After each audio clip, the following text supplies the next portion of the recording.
Drawing from recent experiences, Professor Yakubu says as a matter of urgency, the Electoral Commission will begin work on post-2019 elections review and the roadmap to 2023, warning that late conclusion of the review of the electoral law would adversely affect the Commission's implementation of the framework.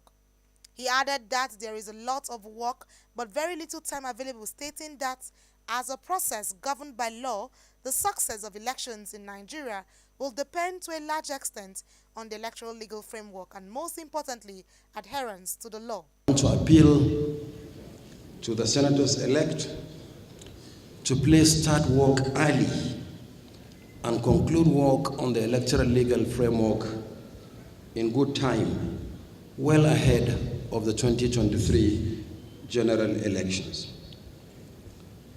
The tendency to delay electoral reforms, particularly the review of the electoral legal framework until it is too close to the elections, means that vital lessons learned from one general election are lost before another general election.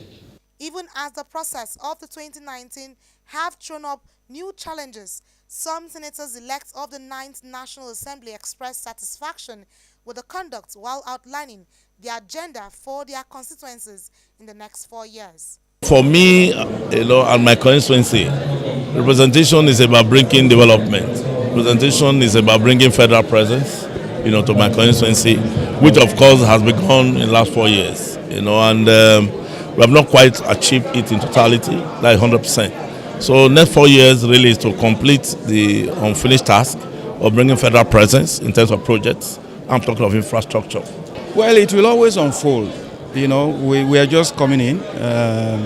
Swearing in is still far away in June, and a lot will still happen. Consultation, retreats, and what have you, and definitely an agenda will unfold.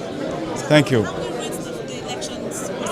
Very good, very transparent, very free, very fair, and this is part of the process. I'm quite happy with that. Well, the agenda is, is what Nigeria is expecting. They really want a change in us. There should be change in the National Assembly, and we intend to do something about it. It can never be as it used to be. There must be change. Yes. We are there to deliver what we should deliver for the people of Nigeria. We are not going there for a joke, or we are not going there to be sleeping, no. We are going there to do the work for the national interest. I'm looking at seeing Kwara North regain back what they've lost in the last decades. And the first thing basically is infrastructure. There are no roads in the whole of Kwara North. So what we have to do, both at the federal level, state level, and the local government, that will be done as fast as possible. Then poverty. My people are poor because of lack of opportunities, exclusion, name it. Their time is now. I'm here for them to come and get the opportunities back for them so that people will be empowered, the youth especially and the women. Also, members-elect of the House of Representatives say they are ready to represent their people and participate in the election of the leadership of the House, as it is no longer a party thing. The next 4 years, I'm going to be a vocal voice for my people in the National Assembly. I'm going to make sure that everything that is due to them, that I bring it back to the state and to the constituents.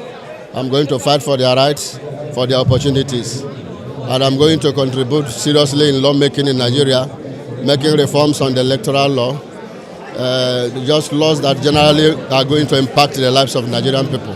Experience, we have been there before. This is our second time. We will consolidate on what we've done in the first instance. I will ensure that we work together with the executive for the good of Nigeria. I think that is what is paramount with us.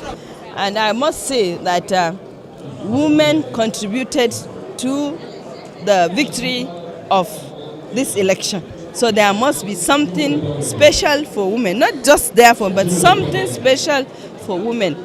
If we are to go by what the women have done during the election, coming out en masse, despite all the threats to vote, I think nobody should argue when it comes to the issue of women that women need to be, carried along in every aspect of development. Well, it's never easy to break the ice, but when you finally break the ice, you see that everything moves swiftly and smoothly.